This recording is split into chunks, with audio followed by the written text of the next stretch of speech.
بركض ياهو بركض ياهو شاي بركض ياهو بركض ياهو شاي بركض ياهو بركض ياهو شاي. All praise unto Yahweh, Shemi Shai. The honest to the apostles of great millstone, on she brothers that pushing his truth and sincerity throughout the four corners of the earth. So I was going to do this quick video here, dealing with the further updates on the petrol yuan, and just following some of the moves that were made a couple of weeks ago with this petrol yuan thing. And like I said in the previous videos, okay, you got it to where you got the petrol dollar. That's had global dominance for the longest. And I think they're trying to couple this yuan thing to be like a trading oil in yuan, but I think the yuan, what they're trying to do is they're trying to have it to where it's gold back too. So that's really going to dethrone the dollar's dominance, the dollar's influence out there. And as I've said in previous videos, they're going to retaliate as a result, man.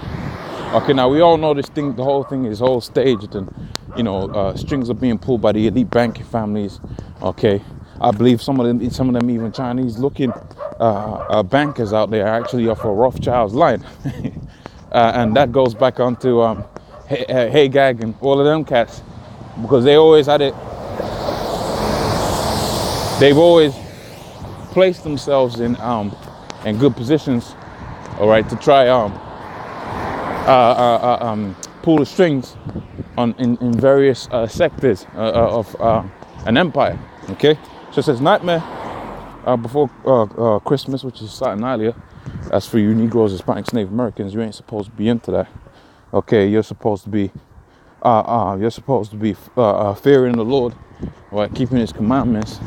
And one of the commandments that He had put forth was that you're supposed to not follow the ways of the heathens.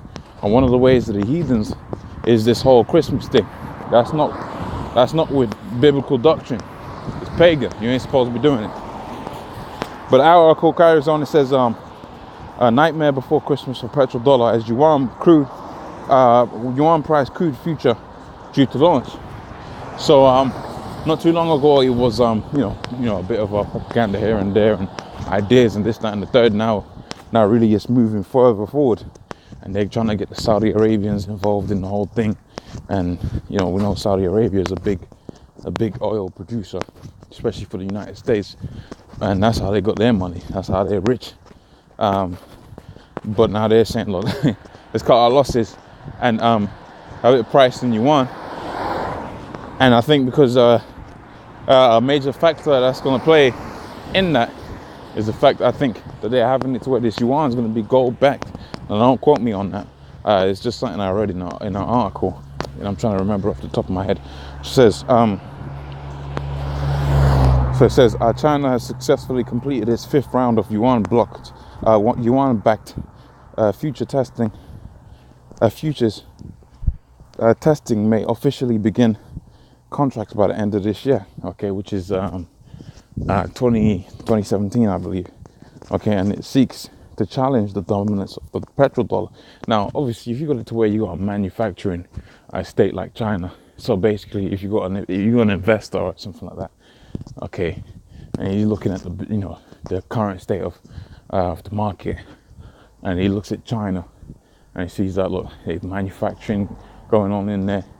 Okay, this is a workhouse of the whole world, basically. What do you think he's going to invest in? It's going to invest in a stable market. Now, America ain't no stable market. They're consumers, not producers. The same thing goes for Britain.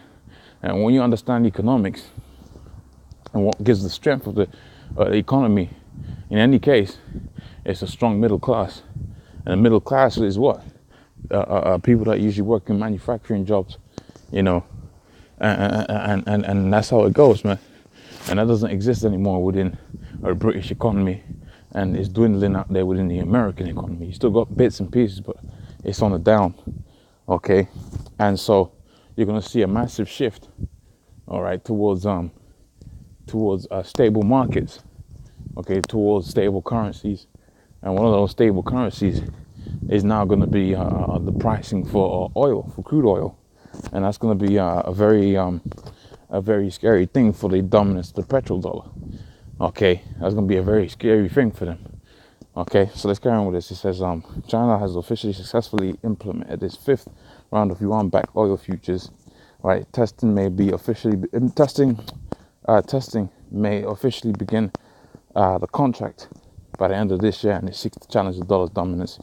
Okay, since last week, Shanghai International Energy Exchange said the system has met all the listing requirements after rehearsal for future tradings, right, dominated in Chinese currency.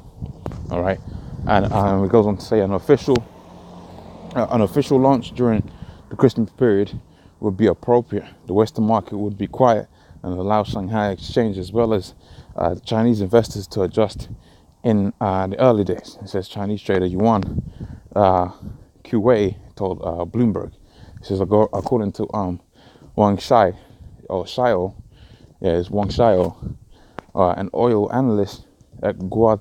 I ain't even gonna try to pronounce that.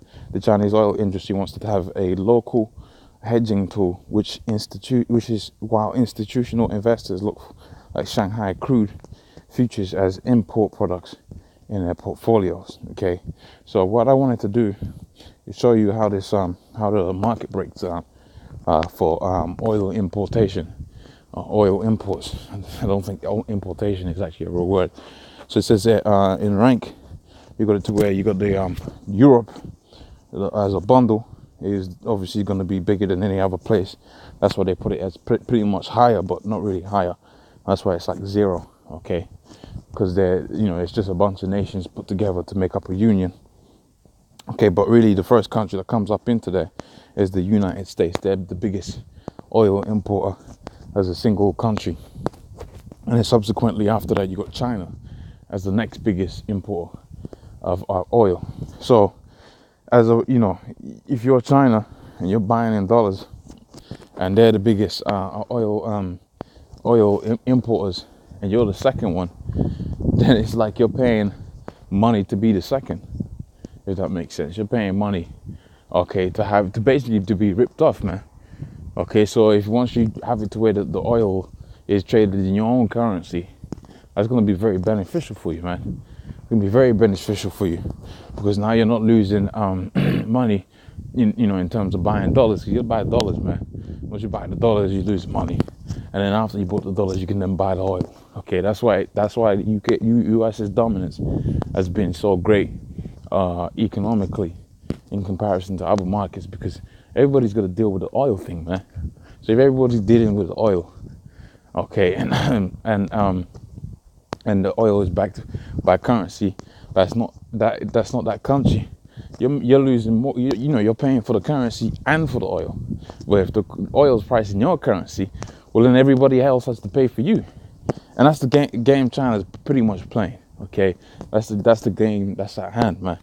Okay, they've seen we're the second biggest importer of oil. Okay, now obviously you have to factor in that for places like Russia. Okay, places like Russia, they got their own oil reserves. Okay, so you have to factor that in. So they're not so interested in the oil pricing side of things, because they got it in their backyard, man. Okay, they got it in their backyard. So if they got it in their backyard, they can just carry on industrializing, and their main thing is sanctions, man. That's why you're seeing all types of sanctions being put upon Russia, up until the point where they're being dragged out into a World War III. Okay, because that's really what you can do with Russia. Okay, you can put sanctions on them. You can manipulate the price of oil. But now they're just having it to where they're selling it in yuans. Okay, so which bypasses the sanctions, mind you. Okay, having it to where the oil is sold in yuans, so they sell it off to the Chinese. Okay, it means that they can buy. If I understand my business correctly, and you can correct me in the comment board if you wish, it means they could bypass the sanctions, so they can get their money for the oil that's already in their background. Okay, within their backyard. Sorry. Okay, which is good for them. So it's a win-win for these two countries, and it's a losing. It's the start for the starting of the ending for the dollar. Okay, well, it wasn't really the starting of the ending. The currency has been depleting for the longest, for decades. But because of the petrodollar, although it's depleting as a currency in terms of its value, that's just how fractional reserve banking works. Okay, the more you chop up how much, you're basically chopping it up. Every time it gets deposited in the bank, it gets chopped up into little smaller pieces, and therefore the value is reduced, right? But if you got it to where even though the value is being reduced, and people still got to tap into that economy to sell, to buy and sell oil, then you're pretty much nice, man. That's how the United States has survived with a fiat currency for so long. Okay, but now you got it to where an alternative tender, which, if I'm not mistaken, is going to be backed by gold, is going to be on the scene. Then investors are going to be buying that up like it's hotcakes, man. Okay, so pretty much, I'm not going to get into any more of that. I think, it's pretty much done. Pretty much with that, I'm going to say all praise unto Yahweh, see me outside. Double honesty, apostles, a great millstone. Honestly, brothers, I'll be pushing this truth in sincerity. Shalom.